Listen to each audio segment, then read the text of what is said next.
حر بن یزید ایک شخص تھا. حر بن یزید ایک مختصر سا لشکر لے کے اس نے امام حسین کو ایک جگہ پہ روکا, پھر دوسری جگہ پہ روکا, پھر لا کر تیسری جگہ پہ روکا. تو امام حسین نے فرمایا جگہ کون سی ہے؟ کہا حضور کرب و بلا. فرمایا بس یہی خیمے لگا یہی. حضرت سیدہ زینب نے پوچھا امام حسین سے کہ سارے زمانے نے روکا ہے, ٹھیک ہے آپ حق پہ ہیں, یہ بھی سب نے کہا آپ حق پہ ہیں, پر روکا بھی سب نے, آپ روکے کیوں نہیں؟ ابن کثیر اور ابن اسیر لکھتے ہیں امام حسین رو پڑے, کہنے لگے بہن میں رک جاتا پر میں نے رات کو نانا مصطفیٰ کو خواب میں دیکھا. تو حضور نے فرمایا حسین اگر آج یہ رواج پڑ گیا نا یزید جیسے لوگوں کا تو قیامت تک پڑا رہے گا. پھر لوگ کہیں گے کوئی نکلا نہیں تھا تو ہمیں بھی نکلنا. پھر لوگ ظالموں کے سامنے گردنیں جھکانے کے عادی ہو جائیں. میں کہتا رہتا ہوں, کہہ رہا ہوں, کربلا کی جنگ کفر اسلام کی جنگ نہیں, کفر اسلام کی جنگ نہیں کربلا کی, کیونکہ یزید تو بڑا پکا نمازی تھا, خطبہ دیتا تھا. وہ تو جب امام حسین رضی اللہ تعالیٰ عنہ نے کربلا کے میدان میں جمعے کا دن تھا تو یزید کے سامنے کو بات کرنی شروع کی, عمر بن سعد کے سامنے. تو عمر بن سعد کہنے لگا حسین زیادہ باتیں نہ کر, ہمارا جمعہ لیٹ ہو رہا ہے, جنگ کے لیے تیار ہو, فٹافٹ آ. اہل بیت نبوت کو قتل کریں گے اور قتل کے بعد پھر نماز پڑھیں گے اور پھر کہیں گے اللہم صلی علی محمد وعلی آل محمد, اسی نماز میں پھر درود بھی پڑھیں گے. یہ کیسا مرتبہ ہے, کیسا انداز ہے, دوستی قاتل سے بھی مقتول سے یارانہ بھی. امام حسین نے حر بن یزید امام حسین سے کہنے لگا مجھے حکم ہے آپ کو روکنے کا, آپ آگے نہیں جا سکتے. امام صاحب نے فرمایا وجہ زمین اللہ کی ہے. اس نے کہا آپ بیعت نہیں کر رہے, یزید کی حالات آپ کے حق میں درست نہیں ہیں, آپ نہیں جائیں گے. امام روک گئے. ظہر کی نماز کا وقت ہوا تو حضرت علی اکبر امام حسین کے بڑے صاحبزادے انہوں نے اذان ظہر پڑھی تو حر بن یزید کے لشکر نے امام حسین کے پیچھے نماز ادا کی. کہا بھئی تم مقابلے میں آئے ہو, نماز پیچھے پڑھتے ہو؟ کہا حضور مقابلہ تو تلواروں سے کر رہے ہیں پر ہمارا دل تو مانتا ہے نا کہ مصطفیٰ کا نواسہ بڑی شان والا ہے. حر بن یزید نے 3 نمازیں لشکر سمیت امام حسین کے پیچھے پڑھی ہیں, 3 نمازیں, ظہر اثر اور مغرب. پھر امام حسین کے سامنے شرائط پیش کی کہ آپ کو یہاں گھیر لیا گیا ہے, یہاں آپ بیعت کریں گے, یہاں جنگ کریں گے, 2 ہی باتیں. امام حسین نے فرمایا نہیں بھائی بیعت تو میں نہیں کرتا, اس کے علاوہ تم جو کہتے ہو میں کرنے کو تیار ہوں. اس نے خط لکھا, عبید اللہ ابن زیاد کو ایک بندہ دوڑایا پیچھے, کوفے چند میل پہ کوفہ تھا. کہا وہ نہیں مان رہے, کیا کرنا ہے؟ تو حسین ابن علی ہے, میں زیادہ دیر انہیں روک بھی نہیں سکتا.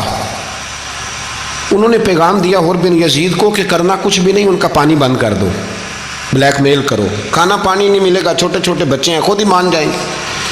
حضرت امام علی مقام کے بارے میں حر کے پاس جب یہ پیغام آیا تو حر کہنے لگا میری طبیعت نہیں مانتی حسین پر پانی بند کروں, دل نہیں مانتا. جب یہ لفظ کہے نا دوبارہ تو پھر عبید اللہ ابن زیاد نے عمر بن سعد کو 10,000 آدمی دے کے بھیجا. کہا حر بن یزید لچک دکھا رہا ہے حسین کے حق میں.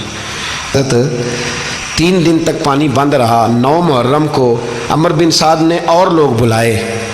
شمر ایک بڑا سخت آدمی تھا, سنگ دل بدبخت, جس نے حضرت علی اصغر کے گلے پر تیر مارا تھا, وہ اور لشکر لے کے آیا. رات کو کہنے لگا امام حسین رضی اللہ تعالیٰ عنہ سے کہ بس بڑا ہو گیا, یہ 9-10 محرم کی درمیانی رات, یہاں آپ جنگ کریں گے یا آپ بیعت کریں گے, 2 ہی باتیں. امام حسین اندر گئے, سیدہ زینب سے مشورہ کیا, باہر آئے, فرمایا بات وہی ہے جو پہلے دن والی ہے. امام حسین رضی اللہ تعالیٰ عنہ نے فرمایا بھئی بیعت تو میں نہیں کرتا, باقی جو تمہارا پروگرام ہے. شمر اور ابن سعد کہنے لگے پھر جنگ کے لیے تیار ہو جائیں. کیا انداز ہے امام حسین کا, فرمانے لگے کل جنگ کروں گا, مجھے پتہ تو ہے جنگ کا نتیجہ کیا نکلنا ہے, 1 رات مجھے دے دو تاکہ میں کھل کے اپنے رب کی عبادت تو کر لوں.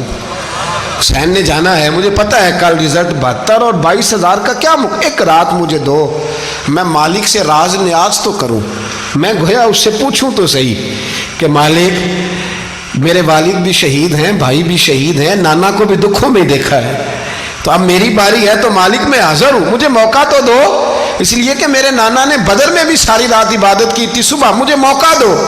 اور دنیا کا اصول ہے جب کوئی موقع مانگتا ہے تو دیا جاتا ہے.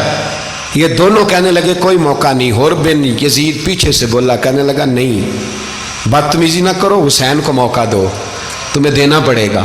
موقع دیا. حر بن یزید نے پھر منت کی, کہا حضور آپ مہربانی کریں مان جائیں. فرمایا ماننے والا کھاتا کوئی نہیں. یہ بڑا مشکل. سورج چڑھا, 10 محرم کا دن, جمعے کا وقت. جناب سیدنا امام حسین رضی اللہ تعالیٰ عنہ نے ریت پر سجدے کیے, لمبے سجدے, لمبی نماز. سورۃ الشمس کی آیات دوسری رکعت میں پڑھی تو سارا کربلا گونجنے لگا. کیا انداز تکلم تھا امام علی مقام کا. نماز مکمل ہوئی تو حر بن یزید, عمر بن سعد اور شیمر سے کہنے لگے واقعی حسین سے لڑو گے؟ پتہ نہیں کون ہے. قل لا اسألکم علیہ اجرا, تم نے نہیں پڑھا الا المودۃ فی القربى, تمہاری آنکھیں بند ہیں. الحسن والحسین سید الشباب اہل جنہ, تمہیں نہیں پتا؟ کہنے لگا چپ کر, حکومت نظر آ رہی ہے. اور بن یزید کہنے لگے پھر میرا بھی فیصلہ سنو, مجھے حکومت نہیں چاہیے, مجھے جنت چاہیے. حکومت نہیں چاہیے. امام حسین کی پہلی فتح دیکھیں, حر بن یزید ایڑی لگا کے نا یزید کے لشکر سے نکل کے امام حسین کے لشکر میں شامل ہو گیا. اور پہلا شخص جس نے امام حسین کو روکا, امام حسین کے نام پر پہلا سر بھی اسی شخص نے کٹایا ہے. لیکن یزید کی قبر پہ لعنت بھی کوئی نہیں برساتا, اس کا محل تھا بہت بڑا. لیکن جب لوگ کربلا میں امام حسین کو سلام کرنے جاتے ہیں تو قدموں میں حر بن یزید کا مزار بھی بنا ہوا ہے, اس کو بھی سلامی دی جاتی ہے. اور اب ہم اکیلا حر بن یزید نہیں کہتے, ہم کہتے ہیں حر بن یزید رضی اللہ تعالیٰ. اب ہم اتنی تعظیم کرتے ہیں اس حر کی